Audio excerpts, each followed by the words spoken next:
So today we're going to talk about solving compound inequalities and absolute value, right? As you can see, yes. What does it say under implies? I'll get to that.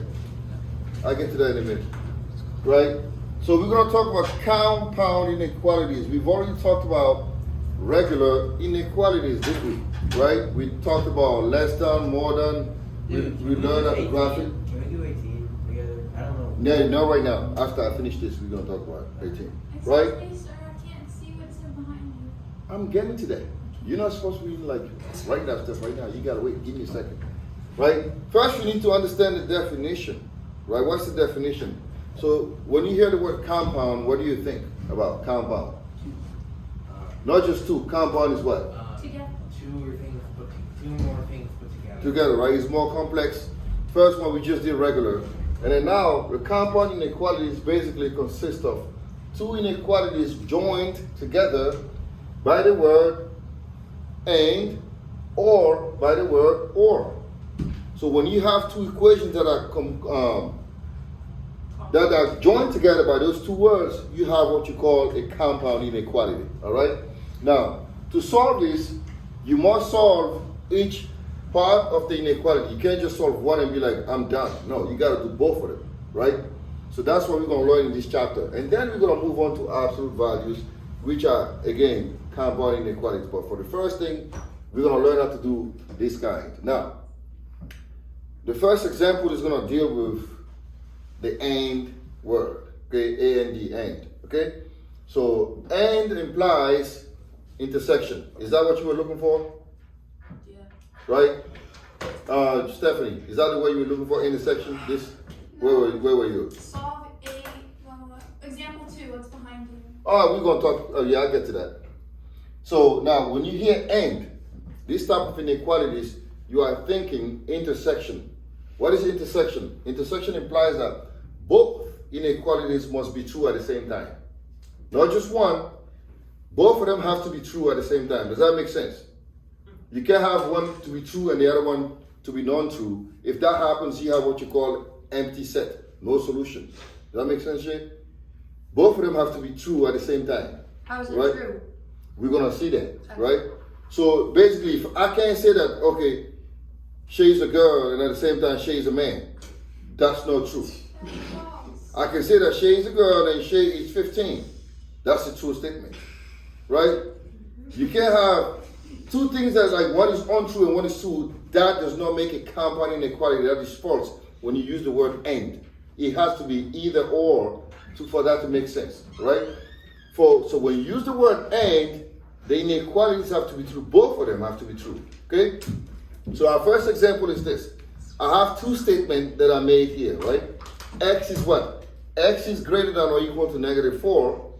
And then, I didn't say or, I say and X is also less than 3, right?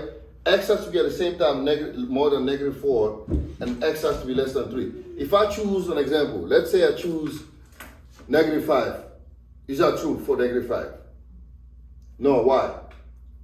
Wait, which one are you choosing?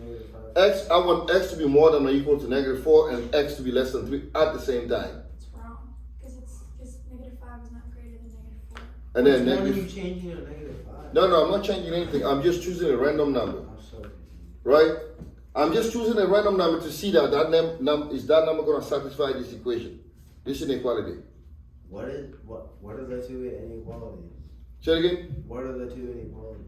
X is more than or equal to -4 and X is less than 3. These are two inequalities, right? And those two inequalities are going to constitute a solution. You're going to find that solution. But the thing is, I'm giving you an example. I'm saying, if I choose X to be -5, is this going to satisfy this condition? Cool. You think it's going to? No, because -5 is no more than or equal to -4. Yes, sir. What's the word under implies? Implies intersection. Intersection, right? So now, how do you graph this solution? So this is what we're going to learn how to do here, right? If X is more than or equal to -4, what does that mean, Shay? That means I'm going from what? Here to what? 3. No, not to just 3. I just want to plot this first. Okay. -4 to all the way to infinity, right? So which I did, I put the red one there on purpose because I wanted to differentiate between the blue, that's my red marker. Don't it, they took it. Then she's pink. Pink. Yeah. You have my pink one. I need my pink. You want it? Here. Can I borrow it for a minute? Thank Ready? you. Yeah. All right. So I'm gonna do it here again, right? I want x to be more than or equal to -4. So I'm gonna start here. Is it gonna be an open circle or closed circle? Close. Close. And I'm gonna go to what? Infinity, right?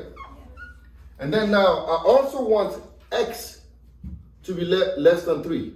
I also want that to happen, right? So if 3 is here, where am I going? Am I open or closed circle? Open. And then where am I going? To 4. All the way here, right? I'm supposed to go there. But for these to be a solution, I have to be between what?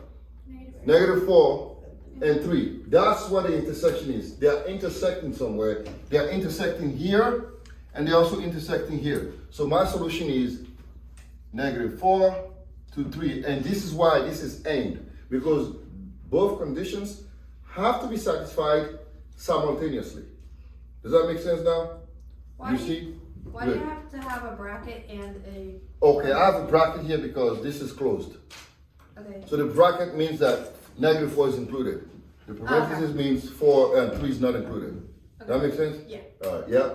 So if you gave us this problem, our answer would be -4, 3. We wouldn't have to draw a number line or anything. I mean, if you could do without number line, more power to you. I like to use the number line because I want to visualize what I'm doing. You know, like for some of us, it's like, okay, I can't figure out what is the solution.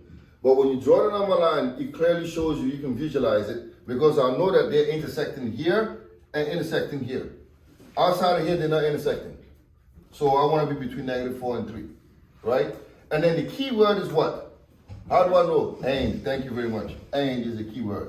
This is the key word. If you don't see this word, you cannot use the intersection. So that takes me to the next one. And or. And the next word is what? Or. Now, or, in this case, it implies what? A union, right? You're uniting. Uniting. Okay? So, with this type of inequality, if it doesn't have to be true for both of them. Does that make sense, Patrick? For or? I wasn't listening, I was writing down notes. All right, so I'm saying for, what about this one is clear? For and, all right. For this one, for this type of inequalities, when I use the word or, it implies a union. Now, what is the difference between a union and intersection? How would you, like in real life, how would you describe the difference between an intersection and a union? Is it the same thing? What's a union? A union is you take one, you take another, they come together, right? Intersection is where they meet. What do they have in common? It's intersection. A union is you take one, you take another, and you want to put them together, you want to unite them, right? Here, with this type of inequality, it is true if one or more of the inequalities is true. So they both don't have to be true at the same time, right? As long as one is true, you're good to go. Now let's try to solve this for this one using the word or, and I'll show you exactly how to do it, okay? So I have two inequalities here. I have x plus 6 is less than -4, and I also have 3k is greater than or equal to 12. So let me try to solve this. So, Jack, how do I solve? Here. -6. -6, right? So x is going to be less than what? Negative. -10. And then make sure you don't forget this keyword, right? Or, in this case, what would I do? It's x, it's not supposed to be k. I don't know why I put k there. Yeah. Divide both sides by 3. 3, right? So x has to be more than or equal to 4, right? So now, if I want to draw the solution here, I have to always look at my keyword. I did not say and here, I said what? Or. So, now I'm going to draw my line again, and I'm going to put my 10, so -10 somewhere here, and then 4 is going to be here, right? So I want x to be what? Less than -10. So it's going to be open circle or closed circle? Open. Open, and I'm going where? Left. Left, right? Here, I want x to be more than or equal to 4. Closed, and I'm going where? Right. Here. So my solution is what? -infinity to what? -10, right? Comma, or if you want to say union, 4 to +infinity. Does that make sense? Does that make sense to everybody? All right? Sort of. Sort of? Where's confusing? No, it's just. I want X to be what?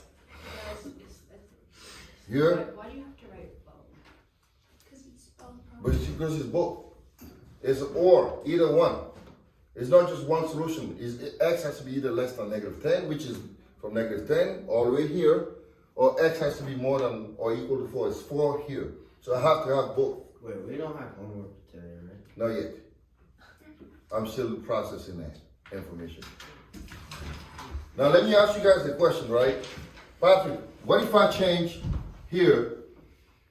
What if I change it to N? What do you think the solution would be? If you were to, let's say we changed it, right?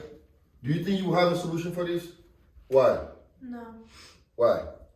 because they have to meet in the middle. They don't meet anywhere. No. You see what I'm saying? Did you see that? They don't meet anywhere. Good. Because if this one is going here, this one is going here, there's no way they meet. So what would be the solution then? No solution. No solution. You could put the empty set or say no solution, right? And last year we used to say no pollution. You were there when you used that, no pollution, right? Right, no solution. So there's no solution because there's no intersection. So if I was to use the word and, that would be no solution. Does that make sense? Right? And here, we use or, so the solution is this to this and that to that. So I just wanted to make the distinction between the two. I think I want to stop here for now. I don't want to go to absolute value. We're going to do that maybe tomorrow because I don't want to put too much in your head today. I think we need to stop here and then do some more practice work. And then tomorrow we can go to absolute value. What do y'all think? Unless you guys want to, I think that's good. you want to move on to the next thing or no? No. No? All right. So let's do that.